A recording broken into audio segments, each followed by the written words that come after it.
Tiffany here, and this is my 31 days of Halloween where I upload every single day in the month of October, one new video each and every day that has a spooky theme. Now, normally I upload on Mondays and Thursdays and the occasional Friday, but this month in October, I am uploading every single day. So be sure to subscribe and hit that bell so you can be notified every time I upload. Now, the world is full of places that are, well, a little bit strange and unusual. And I have been to a few of these places, and one of these places is the very historic town of Gettysburg.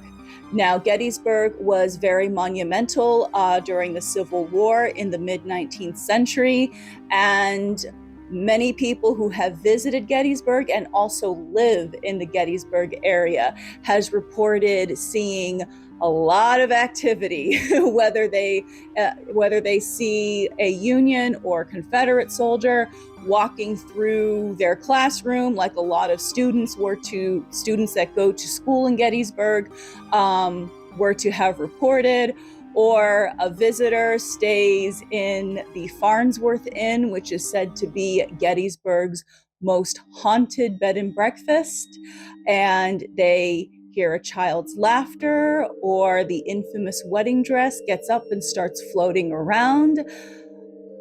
Almost everybody that has visited Gettysburg has experienced at least a little bit of something, at least all the people, at least most everybody that I know that has visited Gettysburg. And I have also visited Gettysburg and had my own experiences there as well, which I am going to talk about today. Now, in addition, I will be giving you a little bonus story at the end that actually took place at the Depreciation Lands Museum, where I do some living history. Now, it's not a story that I experienced, it's a story that someone else that also does historical reenactment and living history there experienced during one of the museum's Halloween lantern tours, but I'll be saving that until the end. All right, so I am going to be telling you about some of my experiences at Gettysburg. So sit back, grab a beverage, turn out the lights, and have a listen to some stories about the ghosts of Gettysburg based on some things that I have experienced. Now, I am wearing my Twilight Zone Marathon shirt for a reason. It's from the lovely folks at Discount Cemetery. I'll leave a link in the description. But there's definitely a reason why I am wearing this, because when you go to a place like Gettysburg, or really almost any historic site, especially when you're there after dark at night, it definitely in many ways feels like you have stepped into the Twilight Zone, or it just has this otherworldly feel to it. And I experienced that at Fort Niagara. I experienced that even at the Depreciation Lands Museum. I've experienced that at a couple different historic sites. And Gettysburg, though, definitely, I think, tops that list of just feeling like you almost stepped into a portal, almost like you've literally stepped into another world. And a lot of historic sites do have that, that vibe where, you stepped back in a portal to the past, you stepped back into another world. But Gettysburg, just because of everything that happened there, and just all the different things, with that war, and all of the back and forth with the North and the South, and just everything that it was all based on. There's definitely Gettysburg, because it was so instrumental. It definitely just has this like I said, like really just super otherworldly, I guess is what you can say, even compared to other history sites where, you do definitely get that otherworldly vibe stepping back into the past. Um, but in my visits to Gettysburg, and I do want to visit there before the end of this year, um, the when anytime like I would visit Gettysburg, like I would experience at least one thing. And I also did a podcast episode about Gettysburg last October for my Bonfires and Castles podcast.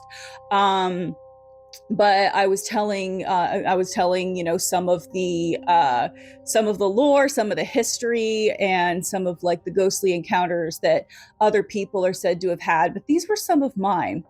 Now, like I said, I visited Gettysburg a couple times, and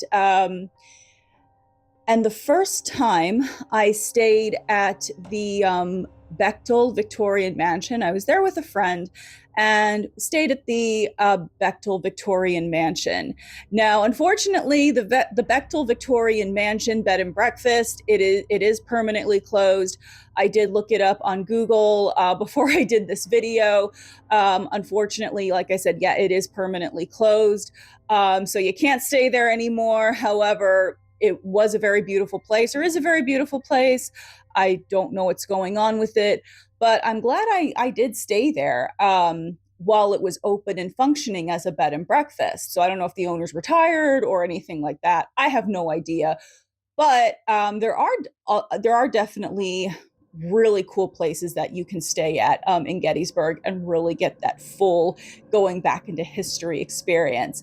But when I stayed at the Bechtel Victorian Mansion bed and breakfast, it was said to be the owners talked about how it was haunted by 8 ghosts. They were all in the same family. And I stayed in I think it was called the Martin Bechtel room, where it was the family's youngest son. That was, his room, and I stayed in there. And what I experienced there, and other people who were staying at the bed and breakfast, my friend who was also staying at the bed and breakfast, everybody confirmed. And this was, this was obviously, we all stayed in our separate rooms at night. And then we would all, the way they had it set up, we would all kind of gather in the morning just around this big dining table for breakfast. And it was kind of nice. It was very communal. And, we got to, just kind of have small talk with everybody. And we got to talk about our experiences. And each and every person that following morning said that they woke up somewhere between midnight and 3 a.m. hearing footsteps walking around in the hallway and walking up and down the stairs. And it wasn't just one set of footsteps. It was almost like there was a crowd of people in the doorway. Because again, like they said, it was haunted by 8 ghosts, an entire family.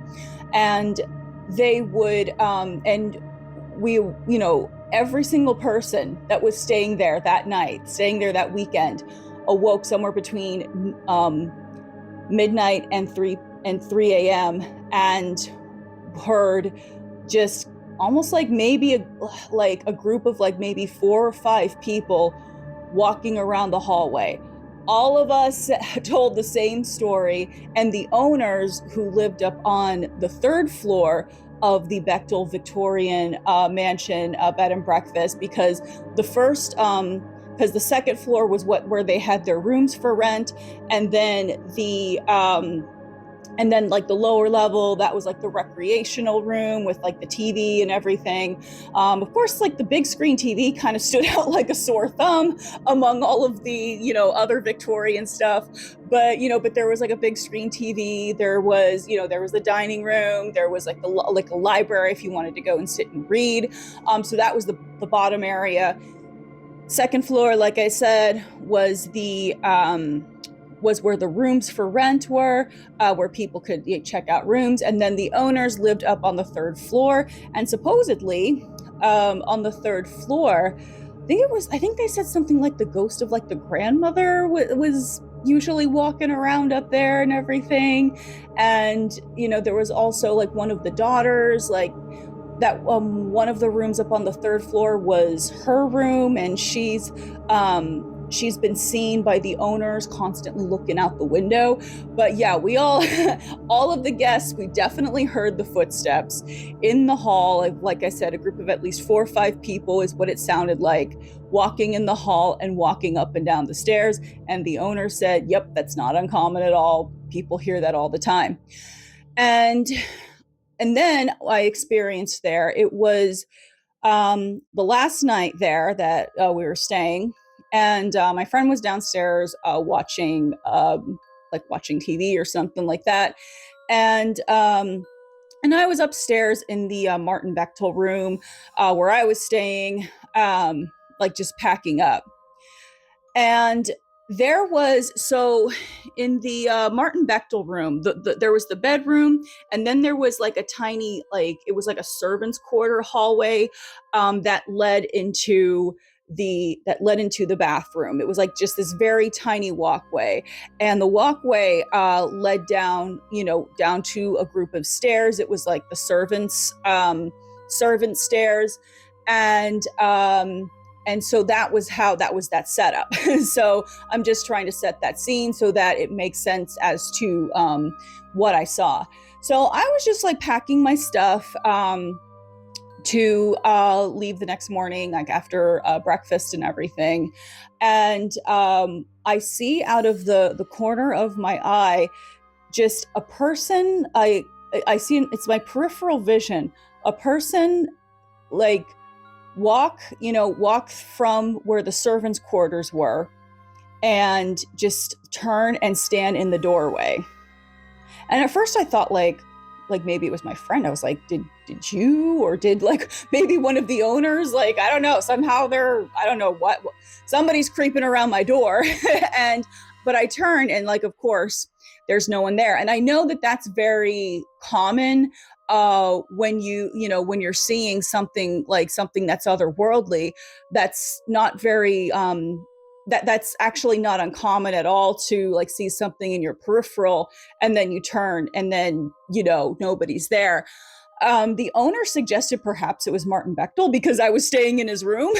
So, but that was what I experienced at the the Bechtel Victorian Mansion Bed and Breakfast. And I definitely wish whatever the owners are doing right now, I definitely, wish them well. And I'm grateful that I got to stay in their gorgeous bed and breakfast while it was up and running.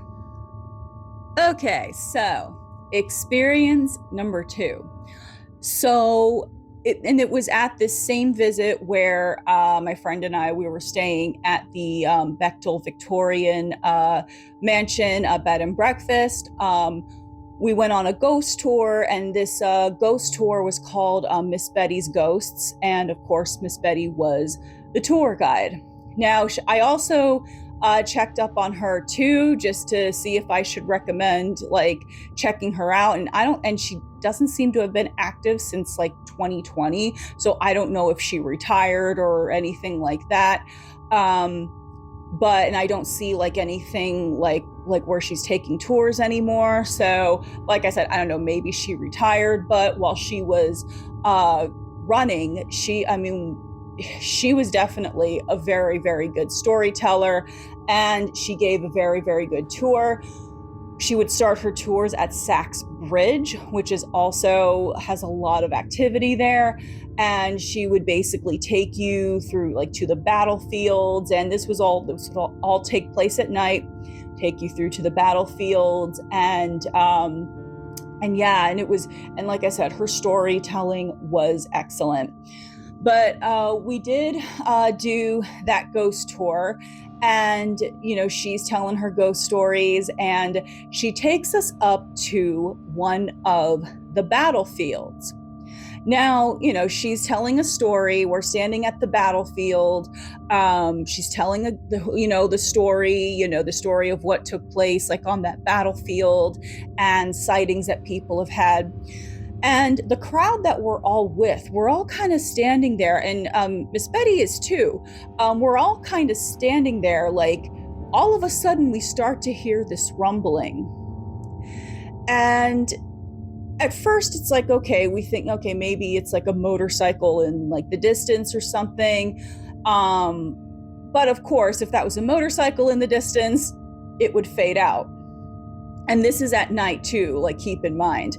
And as we're standing there, it's like the rumbling gets louder, and it wasn't thunder, so it wasn't storming or anything like that. It was actually a very crystal clear night where you can see all the stars, you can see all the lightning bugs like in the field, and it was actually a very, very beautiful night. So like it wasn't thunder, it wasn't getting ready to storm, but this rumbling sound starts to get louder and louder, and it gets to the point to where Miss Betty, she just kind of stops, and we're all just kind of looking around, and as we're listening, it sounds like cannons being fired back and forth across the field. And this was at night. There was no reenactments or anything going on. There weren't any fireworks or anything like that. So, and like I said, they kept getting louder and louder as we were all standing there. And there was no sound system or anything like that. It was just because like this was at night, and after hours for a lot of the museum and like the like normal like battlefield stuff. So yeah, so there wasn't any other thing that it could be, but it was sounding like there were, like I said, cannons and just things being fired back and forth, and it was like scattering all throughout the battlefield.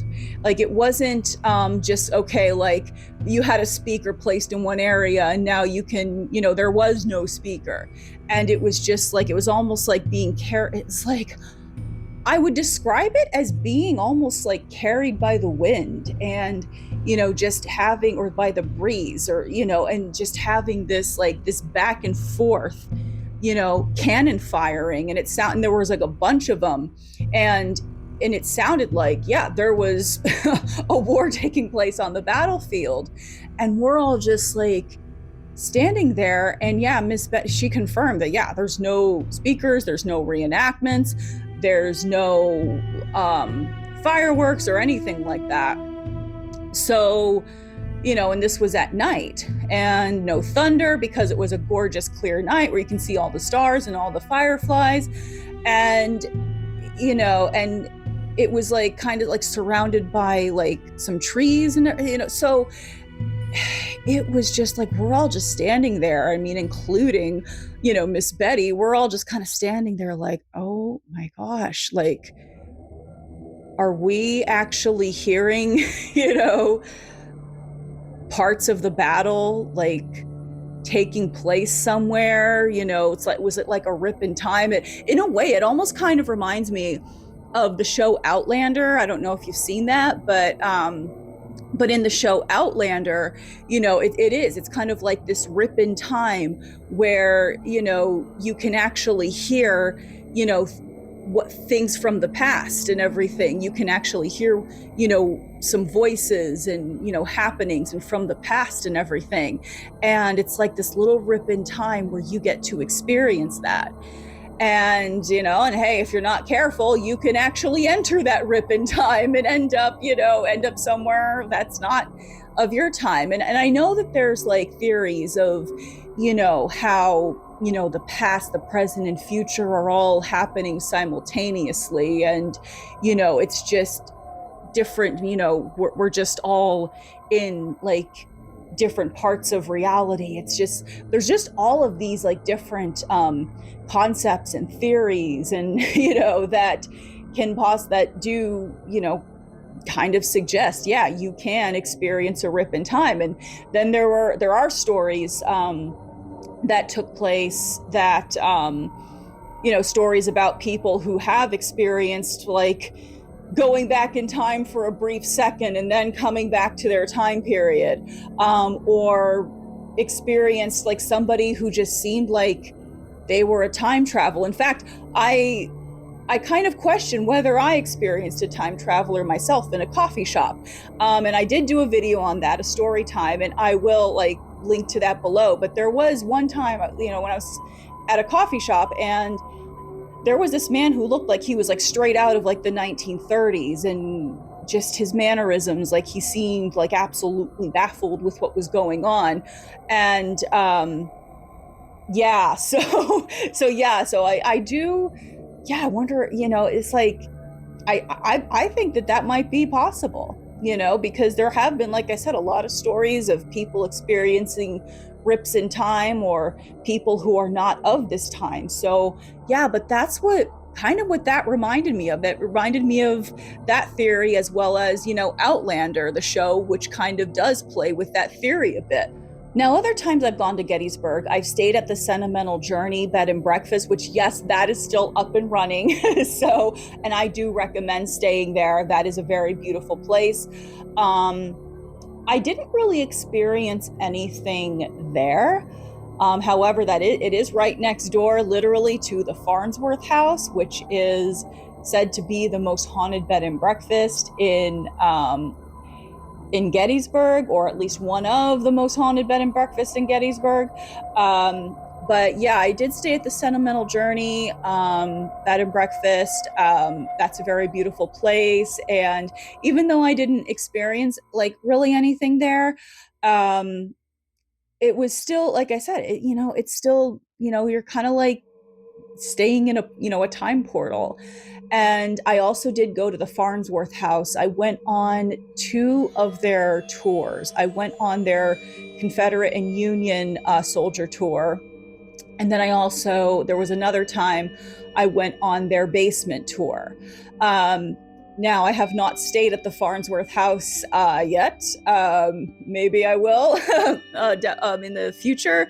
But I have eaten in their little dining room area, and it is just, I mean, it looks like something like right out of a movie from like the Victorian era. And it really, like I said, it's like you're just there in like a time portal. And I did eat there. I've also eaten at Sweeney's Tavern, which is also connected to the Farnsworth House. And Sweeney's Tavern is named after a man named Sweeney, who is actually a very unsavory character. And I'll actually link to my Bonfires and Castles episode from last October, the podcast episode from last October, in the description. But I did go on two of their tours, and the tour guide was amazing. She took us basically all through town and told us stories about how a lot of the school kids, like, they see apparitions of Union and Confederate soldiers, as well as civilians, walking through their classroom, and they're very unfazed by that, because and I remember the tour guide saying you can definitely tell the difference between a tourist and somebody who's lived in Gettysburg, because the tourists, they experience something, they're like, oh my gosh, and like just all like, just like kind of like, oh my God, did you see that? Whereas somebody who's lived in Gettysburg, they're like, yeah, it's like, everyday occurrence, so, which I found interesting. And where one of the schools in Gettysburg is, the modern schools was actually on the field where near where the Battle of Gettysburg took place. So I went on that tour it was like the Union Confederate soldier tour.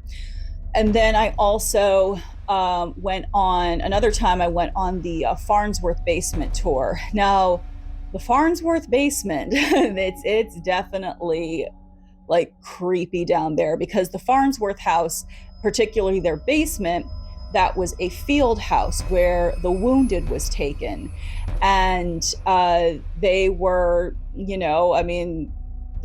there was a lot of very gruesome stuff in how, the wounded and like the treatments and everything were, and, and what was done. And you kind of figure too, there was so many of them, and resources were like a lot fewer. It's like there were less resources than there were wounded soldiers and people, far less. So it was almost like they kind of had to make these rash decisions on what to do with these wounded soldiers. And so sometimes they didn't give them like the best, possible treatment that they could.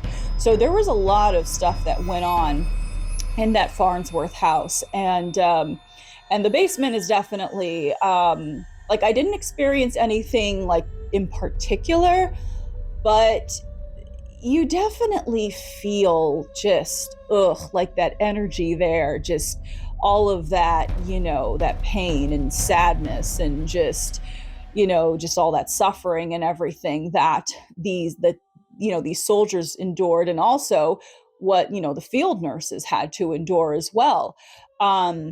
So it was, yeah, so being on that basement tour was also very fascinating as well. And there was on the Union Confederate soldiers tour, we actually passed by this one house that was an orphanage. Okay, I had to go shut my heater off temporarily. It like chooses to come on at the worst possible time. But but as I was saying, we did pass this orphanage by, and the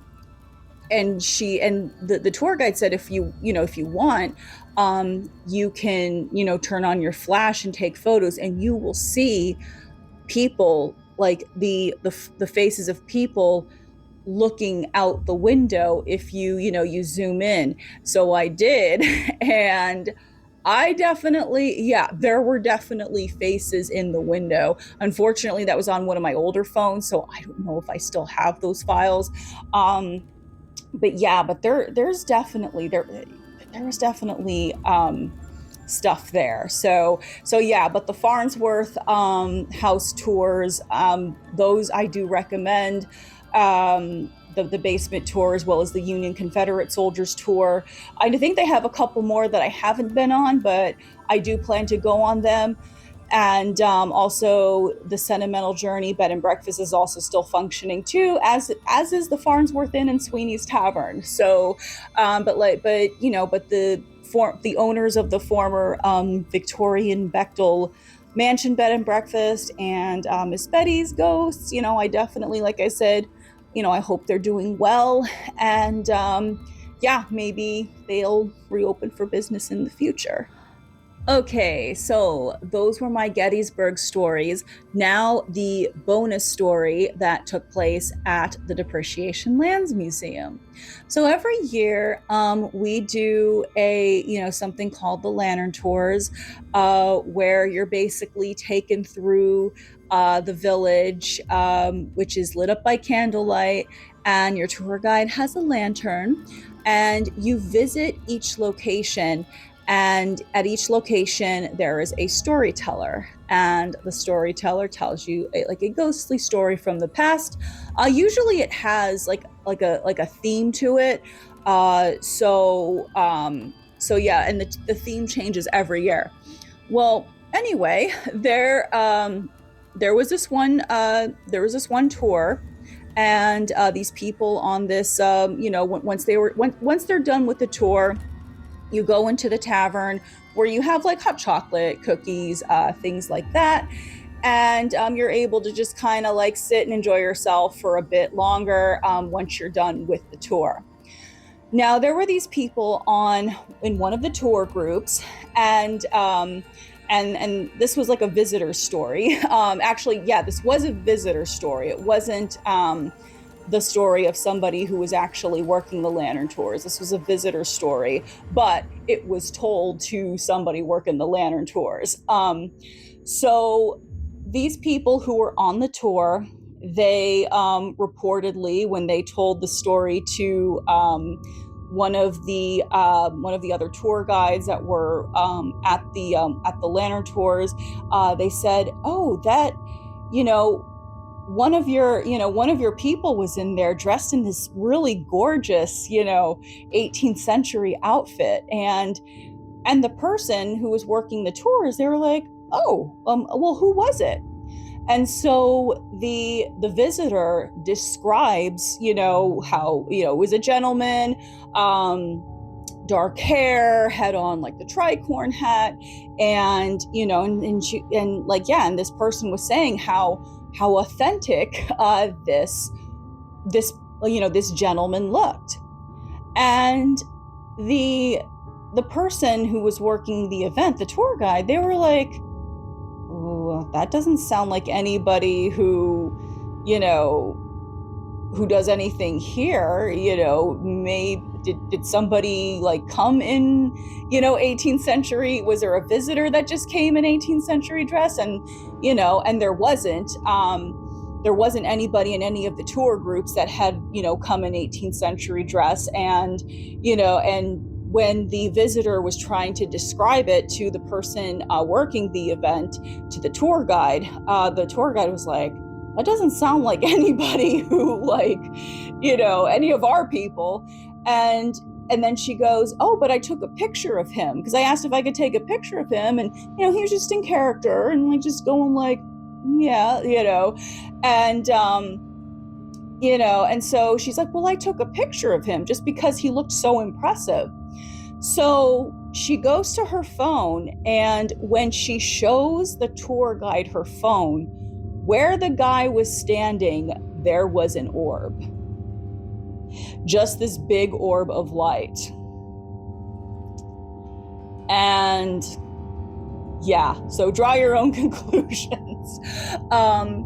But the Depreciation Lands Museum, it does have its own ghost called the Deacon, which I did do a video on, and also a podcast episode on last October. But like I said, especially at these history sites, I know some people theorize that it could be like, residual energy, especially in Gettysburg, where a lot of traumatic stuff happened.